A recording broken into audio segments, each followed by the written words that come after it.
남의 비위를 맞추는 칭찬은 결국 아첨일 뿐이며 이는 나와 상대 모두를 망치는 지름길이다. 여러분은 이 문장을 듣고 어떤 생각이 드시나요?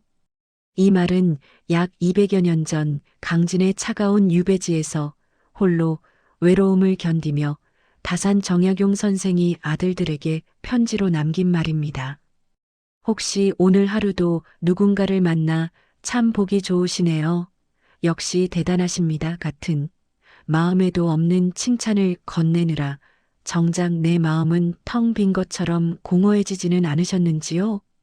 우리는 평생을 살아오며 좋은 게 좋은 거라는 생각에 혹은 사람을 잃을까봐 두려워 입에 발린 소리를 하며 살아오곤 합니다.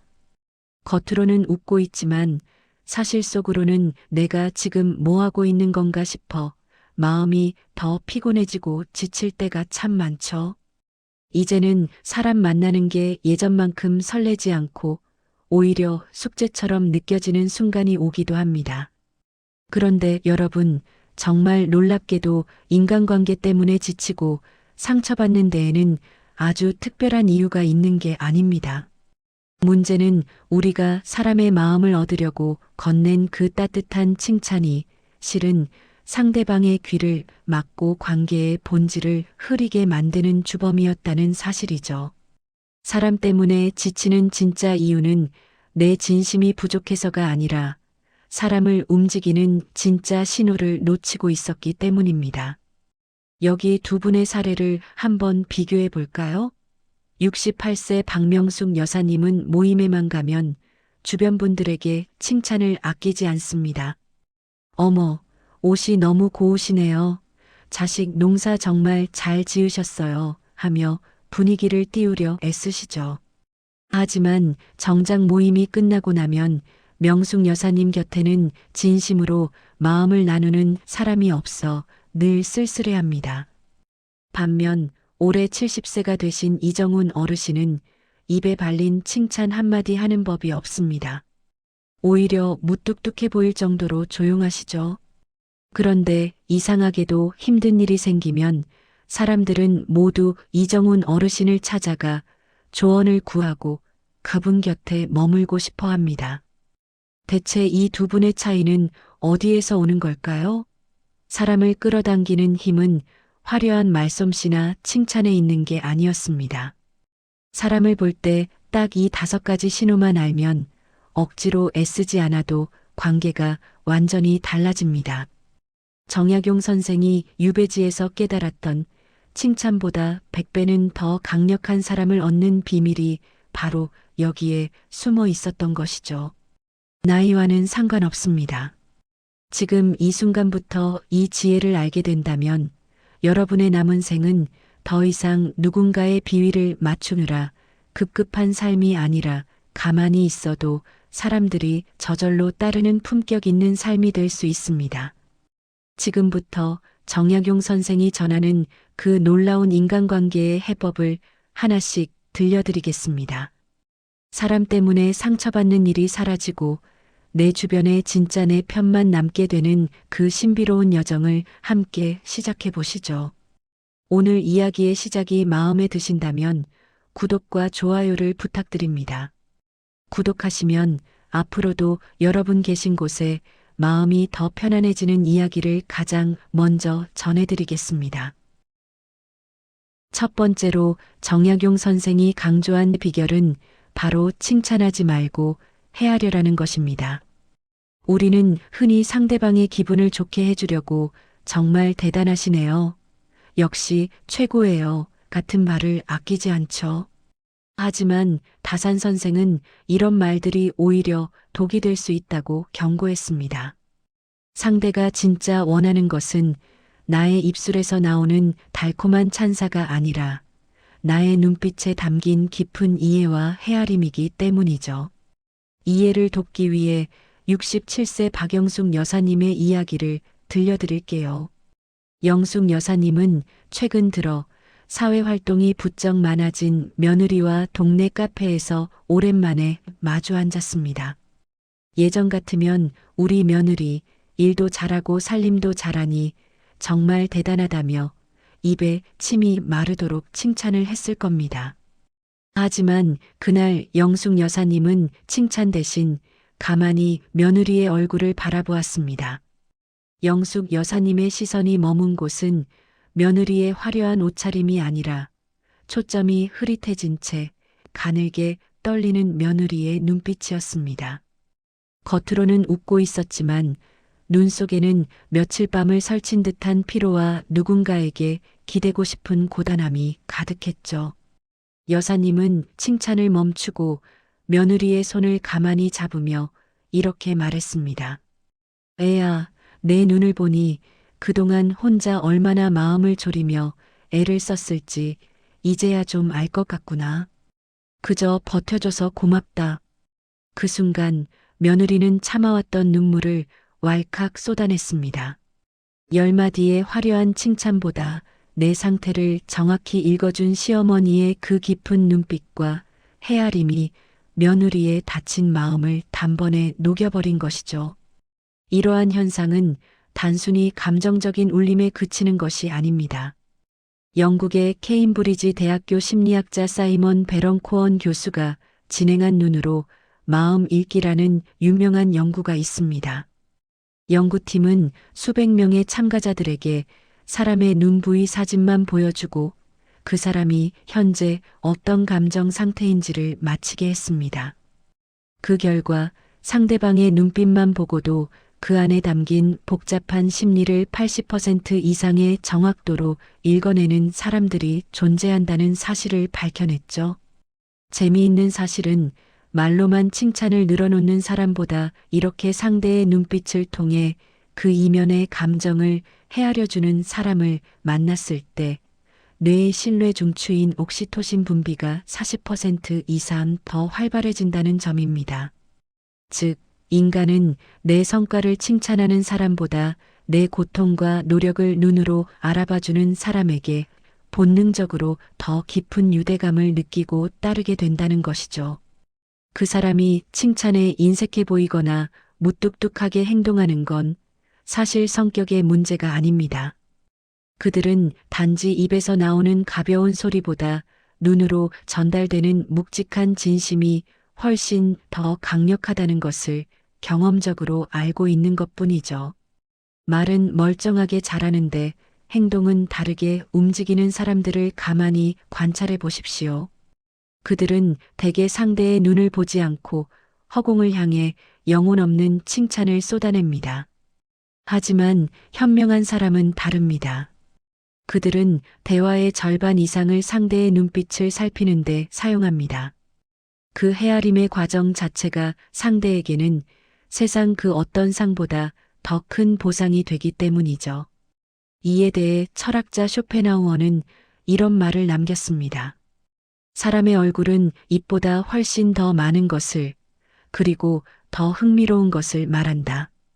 입은 단지 그 사람의 생각만을 말하지만 얼굴은 그 사람의 본성 그 자체를 드러내기 때문이다. 쇼펜하우어의 통찰처럼 우리가 누군가의 눈빛에 담긴 본성을 읽어내고 그것을 헤아려 줄 때 비로소 가짜 관계가 아닌 진짜 인연이 시작됩니다. 칭찬은 상대방의 기분을 일시적으로 고양시킬 뿐이지만 헤아림은 상대방의 영혼을 위로하고 내 곁에 영원히 머물게 만드는 마법과 같습니다. 여러분, 이제는 사람을 만날 때 입을 열기 전에 먼저 그 사람의 눈을 깊이 들여다보시길 바랍니다. 그 사람이 오늘 얼마나 힘들었는지 혹은 무엇 때문에 남몰래 기뻐하고 있는지 그 눈빛 속의 신호를 읽어내 보십시오. 굳이 멋진 말을 찾으려 애쓰지 않아도 됩니다. 오늘 참 고생 많았죠? 라는 짧은 한마디와 함께 건네는 따뜻한 눈맞춤 하나면 충분합니다. 무언가를 해줘야 한다는 강박에서 벗어나십시오. 내가 먼저 그를 헤아려 줄 때 그 사람 역시 나의 가치를 알아보고 저절로 나를 존경하게 될 것입니다.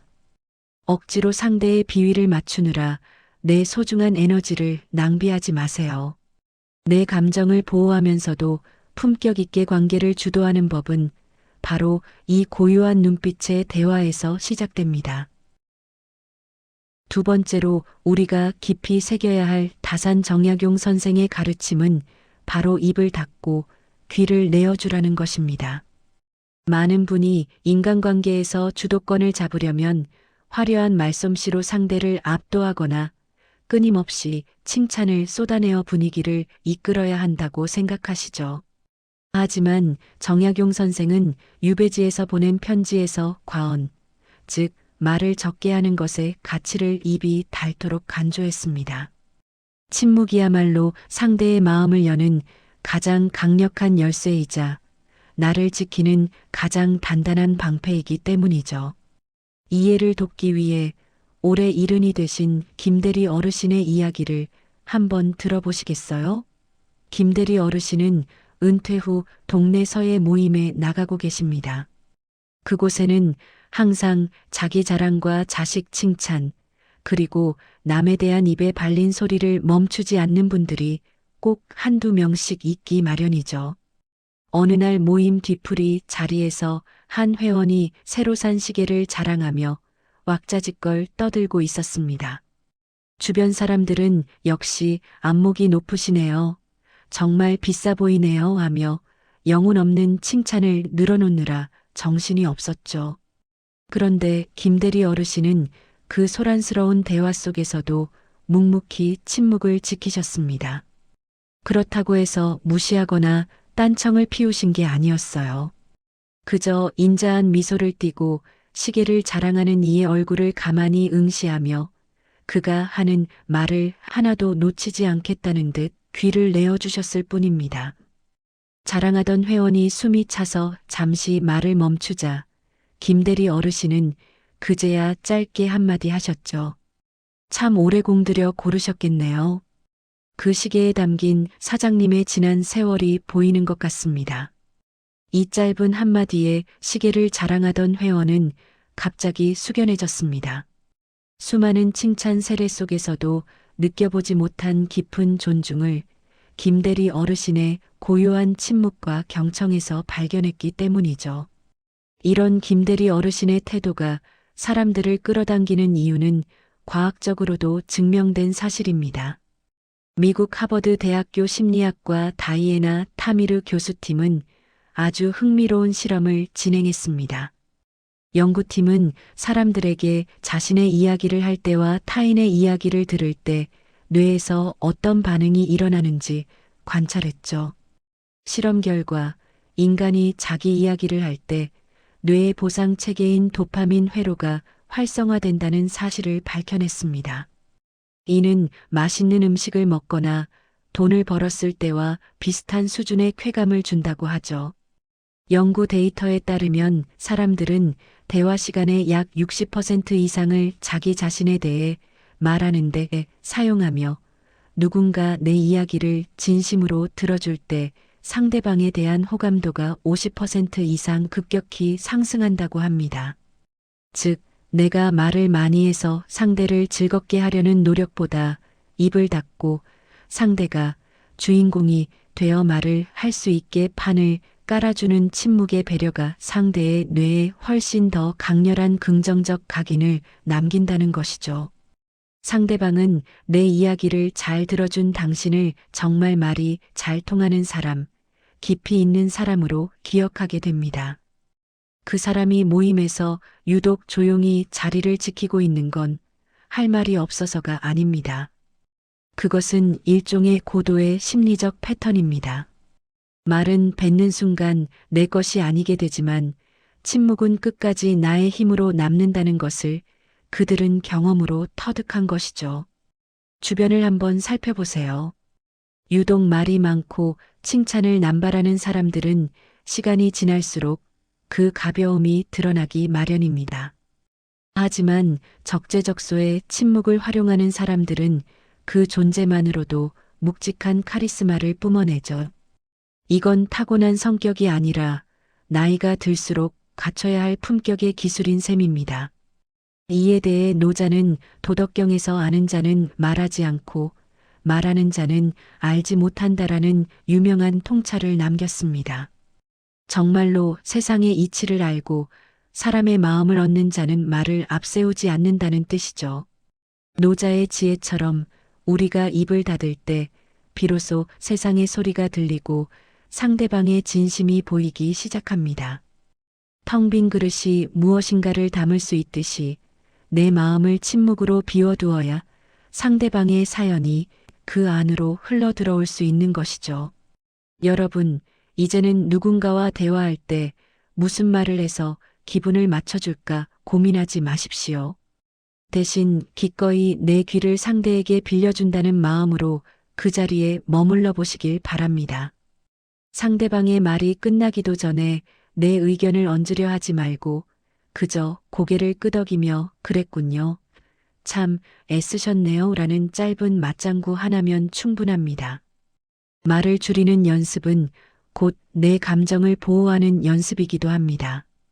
쓸데없는 말을 보태어 오해를 사거나 상처받는 일이 현저히 줄어들 테니까요. 침묵은 결코 패배가 아닙니다. 오히려 상대를 내 품 안으로 끌어들이는 가장 우아하고도 단호한 승리의 방식입니다. 여러분이 침묵으로 상대의 마음을 담아내기 시작할 때 칭찬 한마디 없이도 사람들은 여러분의 곁을 결코 떠나지 않을 것입니다. 세 번째로 우리가 가슴에 새겨야 할 다산 정약용 선생의 지혜는 달콤한 사탕 대신 나침반을 줘라는 것입니다. 정약용 선생은 아첨하는 말은 사람의 귀를 즐겁게 하지만 결국 그 인생을 구렁텅이로 몰아넣는다고 경계했습니다. 진정으로 사람을 위한다면 잠시의 기쁨을 주는 칭찬의 사탕보다는 그가 가야 할 올바른 방향을 짚어주는 나침반 같은 조언이 필요하다는 뜻이죠. 이해를 돕기 위해 64살 김영희 여사님과 65살 박정숙 여사님의 이야기를 들려드릴게요. 두 분은 동네 문화센터에서 알게 된 10년지기 친구 사이입니다. 정숙 여사님은 소문난 칭찬 박사였죠. 영희 여사님이 새로 시작한 사업이나 집안일에 대해 고민을 털어놓을 때마다 정숙 여사님은 늘 역시 영희 씨는 대단해. 다 잘 될 거야. 아무 걱정 말하며 달콤한 사탕 같은 말만 건넸습니다. 영희 여사님은 처음엔 그 말이 위로가 되는 듯 했지만 현실적인 문제는 전혀 해결되지 않았고 마음은 늘 불안했습니다. 반면 같은 모임의 68살 강민석 어르신은 조금 달랐습니다. 영희 여사님이 무리하게 가게를 확장하려 할 때 민석 어르신은 칭찬 대신 쓴소리를 건넸죠. 영희 씨, 지금 시장 상황이 좋지 않은데 무리하는 건 위험해 보여요. 칭찬보다는 냉정하게 숫자부터 다시 들여다보는 게 어떨까요? 처음 이 말을 들었을 때 영희 여사님은 얼굴이 붉어지며 불쾌한 비판 반응을 보였습니다. 하지만 시간이 흐른 뒤 큰 손실을 피하게 된 여사님은 깨달았습니다. 내 비위를 맞추던 정숙 여사님보다 내 앞길을 걱정해 쓴소리를 해준 민석 어르신이야말로 내 인생의 진짜 나침반이었다는 사실을 말이죠. 여기서 우리가 주목해야 할 관찰 포인트는 바로 조언을 들었을 때 나타나는 비판 반응입니다. 미국 스탠퍼드 대학교 심리학과 캐럴 드웩 교수는 아주 흥미로운 실험을 진행했습니다. 연구팀은 성인들을 대상으로 과제를 부여한 뒤 결과에 대해 칭찬만 하는 그룹과 구체적이고 비판적인 피드백을 주는 그룹으로 나누어 뇌의 변화를 관찰했죠. 그 결과 칭찬만 들은 그룹은 당장의 기분은 좋았으나 이후 난관에 부딪혔을 때 쉽게 포기하는 경향을 보였습니다.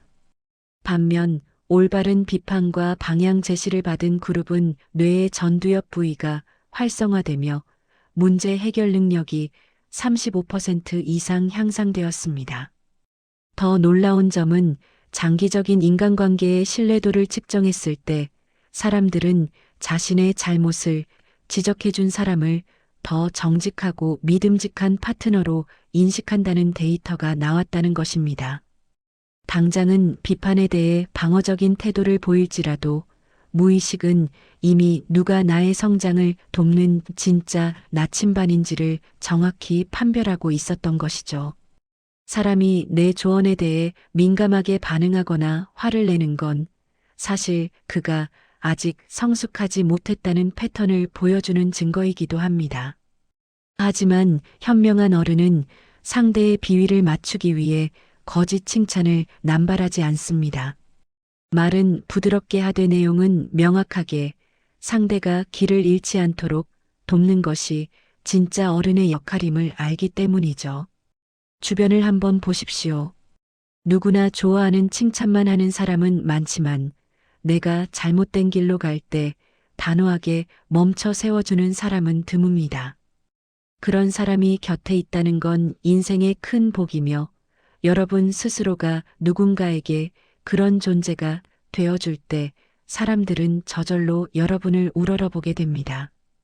이에 대해 정약용 선생은 충고하는 말은 귀에 거슬리나 행실에는 이롭고 독한 약은 입에 쓰나 병에는 이롭다라는 공자의 말씀을 인용하며 진심 어린 경책이 사람을 살리는 길임을 강조했습니다. 선생의 말씀처럼 달콤한 사탕은 이를 썩게 하지만 묵직한 나침반은 거친 풍랑 속에서도 배를 안전한 항구로 인도합니다. 우리가 누군가에게 건네는 진실한 한마디는 그 사람의 인생을 바꾸는 이정표가 될 수 있습니다. 여러분, 이제는 미움받을까봐 두려워 칭찬 뒤에 숨지 마십시오. 진심으로 그 사람을 아낀다면 그가 보고 싶지 않아 하는 진실을 우아하고 따뜻하게 건네줄 용기를 내보시길 바랍니다. 상대방이 당장 얼굴을 붉힌다고 해서 마음 쓰지 않으셔도 됩니다. 만약 조언을 듣고도 화만 내며 멀어지는 사람이 있다면 그 관계는 거기까지인 것으로 생각하고 가볍게 놓아주십시오. 그가 정말 현명한 사람이라면 시간이 지난 뒤 반드시 여러분의 진심을 알아보고 고개를 숙여 감사를 표할 것이니까요. 네 번째로 정약용 선생이 강조한 지혜는 말로 때우지 말고 덕을 베풀어라는 것입니다. 정약용 선생은 아첨하는 말솜씨는 바람에 날리는 먼지와 같지만 몸소 실천하는 덕은 바위에 새긴 글자처럼 영원히 남는다고 가르쳤습니다. 특히 사람의 진짜 인격은 나보다 강한 사람 앞이 아니라 나보다 약한 사람을 대하는 그 찰나의 순간에 만천하에 드러나게 됩니다. 이해를 돕기 위해 올해 68살이신 최상호 사장님의 이야기를 들려드릴게요. 최 사장님은 젊은 시절부터 사업을 크게 일궈 주변에서 늘 대접받는 분이셨죠. 친구들 모임에서도 항상 유머러스하고 매너가 좋아 과연 최 사장님은 품격이 다르다는 칭찬이 자자했습니다. 그런데 어느 날 친구들과의 골프 모임 후 들른 식당에서 예상치 못한 일이 벌어졌습니다. 서빙하던 어린 직원이 실수로 최 사장님의 바지에 물을 조금 엎질렀습니다. 그러자 방금 전까지 온화하게 웃으며 인생의 덕목을 설파하던 최 사장님의 얼굴이 순식간에 일그러졌죠. 눈을 어디다 두고 다니는 거야? 여기 사장 불러와. 하며 식당이 떠나가라 호통을 치기 시작했습니다. 당황한 직원이 연신 고개를 숙여 사과했지만 최 사장님의 폭언은 멈추지 않았습니다. 그 모습을 지켜보던 친구들은 큰 충격을 받았습니다.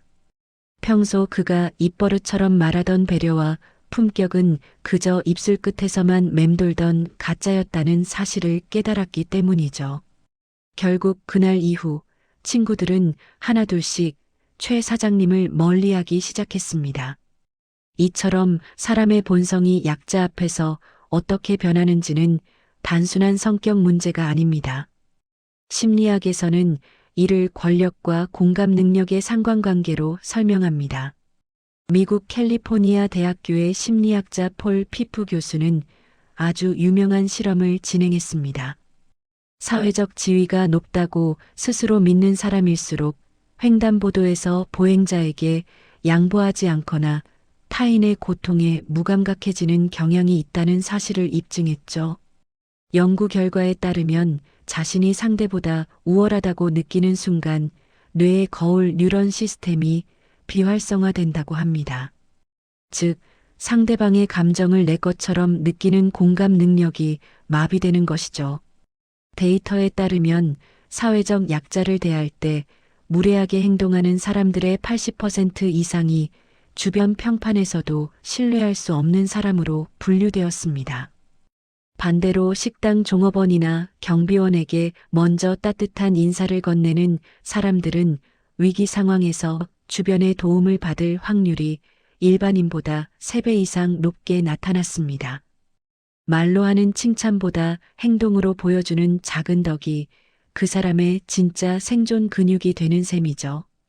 그 사람이 식당에서 직원을 대하거나 길거리의 노점 상인을 대하는 태도를 가만히 살펴보십시오. 거기서 나오는 눈빛과 말투가 그 사람의 진짜 얼굴입니다. 입으로는 온갖 고상한 척을 다해도 약자 앞에서 목소리를 높이는 사람은 결국 언젠가 당신도 그렇게 대할 사람이라는 뜻입니다. 이건 성격이 급해서가 아니라 사람을 수단으로 보느냐, 목적으로 보느냐를 결정짓는 인격의 패턴입니다. 말은 화려하게 포장할 수 있지만 몸의 밴덕은 숨길 수가 없는 법이죠. 이에 대해 다산 정약용 선생은 덕이 있는 사람은 말로써 사람을 설득하려 하지 않고 오직 자신의 행동으로 삶의 향기를 전한다라고 말씀하셨습니다. 선생의 가르침처럼 진짜 어른의 권위는 목소리 크기에서 나오는 것이 아니라 이름 없는 이들에게 건네는 작은 배려와 따뜻한 덕행에서 나옵니다. 칭찬을 구걸하지 않아도 덕을 베푸는 사람의 뒷모습은 그 자체로 거룩한 교훈이 됩니다. 여러분, 이제는 사람들에게 잘 보이려고 입에 발린 칭찬을 늘어놓는 일에 지치지 마십시오. 대신 내 손길이 닿는 곳, 내 발길이 머무는 곳에서 만나는 작은 인연들에게 먼저 덕을 베풀어 보시길 바랍니다. 덥석 지갑을 열라는 것이 아닙니다. 따뜻한 눈인사 한 번, 수고한다는 짧은 위로 한마디가 바로 정약용 선생이 말한 진정한 덕의 시작입니다. 나보다 약한 사람을 귀하게 여길 줄 아는 당신의 그 고귀한 마음을 세상은 결코 모른 척하지 않습니다. 만약 주변에 강자에게는 약하고 약자에게는 강한 사람이 있다면 더 고민하지 말고 조용히 거리를 두십시오. 그런 사람과 엮여 내 마음의 결을 망가뜨릴 필요는 없습니다. 여러분이 묵묵히 덕의 길을 걸어갈 때 사람들은 칭찬하지 않아도 여러분의 인품에 감동하여 저절로 그 곁에 머물고 싶어 할 것입니다. 5번째로 우리가 깊이 새겨야 할 다산 정약용 선생의 가르침은 바로 쫓아다니지 말고 머물게 하라는 것입니다. 정약용 선생은 유배지에서 보낸 편지에 이런 내용을 담았습니다. 사람을 억지로 곁에 두려 애쓰는 것은 바람을 잡으려는 것과 같고 내가 스스로 향기를 머금으면 나비는 시키지 않아도 날아든다고 말이죠. 관계의 핵심은 타인을 향한 구걸이 아니라 나 스스로가 머물고 싶은 공간이 되는 데 있다는 뜻이죠. 이해를 돕기 위해 65살 조이자 여사님의 일상을 한번 들여다보겠습니다. 조 여사님은 자식들을 다 출가시키고 적적한 마음을 달래려 각종 모임에 열정적으로 참여하셨죠. 사람을 잃을까봐 두려운 마음에 매일 아침 안부 카톡을 돌리고 모임이 있으면 먼저 연락해 약속을 잡느라 하루가 다 가곤 했습니다. 하지만 정작 모임에 나가면 조 여사님은 늘 주변인처럼 겉돌았습니다. 내가 먼저 다가가지 않으면 아무도 먼저 말을 걸어주지 않는 것 같아 속상한 마음만 커졌죠. 그러던 어느 날 조 여사님은 동네 공원 벤치에 가만히 앉아 계시는 69살 박 노신사분을 보게 되었습니다. 그분은 누구에게 먼저 말을 걸지도 화려한 옷을 입지도 않으셨죠. 그런데 이상하게도 운동하던 이웃들이 그분 앞을 지날 때면 꼭 멈춰서서 인사를 건네고 잠시 옆에 앉아 두런두런 이야기를 나누다 가는 것이었습니다. 조 여사님은 궁금해져서 그분을 가만히 관찰해 보았습니다. 비결은 아주 단순한 곳에 있었습니다. 바로 그분의 표정이었죠. 박노 신사부는 누군가 말을 걸 때면 세상에서 가장 편안하고 온화한 표정으로 상대방을 바라봐 주었습니다. 입가는 살짝 올라가 있고 미간은 평온하게 펴진 그 표정 하나가 주변 사람들에게 이곳은 당신이 쉬어가기에 안전한 곳입니다. 라는 무언의 신호를 보내고 있었던 것이죠. 조 여사님은 그제야 깨달았습니다. 사람을 쫓아다니며 칭찬을 갈구하는 대신 내가 먼저 평온한 표정을 가진 사람이 되어야 한다는 사실을 말이죠. 이처럼 표정이 인간관계에 미치는 영향은 과학적으로도 명확히 입증된 사실입니다. 미국 위스콘신 대학교 심리학 연구팀은 정서적 전염에 관한 흥미로운 실험을 진행했습니다. 연구팀은 실험 참가자들에게 환한 표정, 무표정, 그리고 온화한 미소를 짓는 사람들의 사진을 보여주며 뇌의 반응을 정밀 스캔했죠.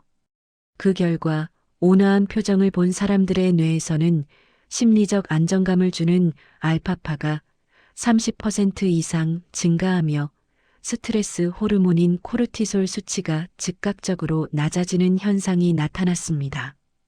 더 놀라운 점은 사람들은 무의식적으로 자신을 편안하게 해주는 표정을 가진 사람 곁에 머물 때 자신의 생존 확률이 높아진다고 느낀다는 것입니다. 이를 심리학에서는 안전 기제라고 부릅니다. 데이터에 따르면 특정 인물에 대해 다시 만나고 싶다고 느끼는 가장 큰 요인은 화려한 대화 주제가 아니라 대화하는 동안 보여준 상대방의 편안한 얼굴 표정이었다는 응답이 전체의 70%를 넘었습니다. 즉, 내가 상대를 향해 짓는 온화한 표정 하나가 100마디의 칭찬보다 더 강력하게 사람을 끌어당기는 자석 역할을 한다는 것이죠.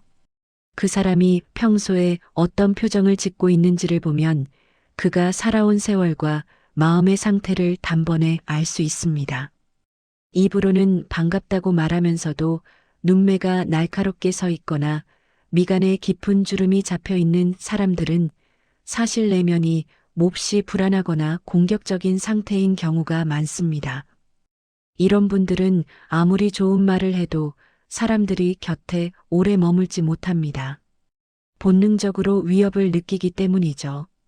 반면 현명한 어른은 내면의 평화를 먼저 가꿉니다. 내 마음이 고요해지면 표정은 저절로 풀리게 되고 그 평온함이 타인에게는 최고의 선물이 되어 사람들이 구름처럼 모여들게 되는 법이죠. 이에 대해 다산 정약용 선생은 마음이 정돈된 사람은 얼굴에 광채가 나고 그 광채는 천리 밖의 사람까지 불러들인다고 말씀하셨습니다. 정약용 선생이 유배지에서 그토록 평정심을 유지하려 애썼던 이유도 내 마음이 무너지면 내 곁에 남을 사람이 아무도 없음을 알았기 때문입니다. 선생의 가르침처럼 진정한 관계의 주도권은 찾아가는 것이 아니라 찾아오게 만드는 것에 있습니다. 여러분, 이제는 핸드폰을 붙잡고 누구에게 연락이 올까 기다리며 마음 졸이지 마십시오. 대신 거울을 보고 나 자신에게 먼저 따뜻한 미소를 지어 보시길 바랍니다.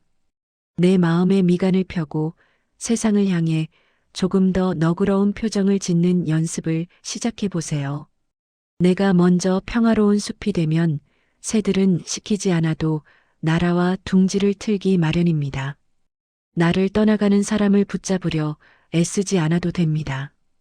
그가 떠나는 것은 나의 부족함 때문이 아니라 그저 인연의 유통기한이 다했기 때문일 뿐이죠. 이제는 억지로 사람을 쫓아다니던 피곤한 삶에서 자신을 해방해 주십시오. 여러분이 스스로를 귀하게 여기고 온화한 기품을 유지할 때 칭찬이라는 도구 없이도 자유롭고 매력적인 어른이 되실 겁니다. 물은 스스로 흐르며 골짜기를 채우고 덕은 스스로 빛나며 사람의 마음을 적십니다.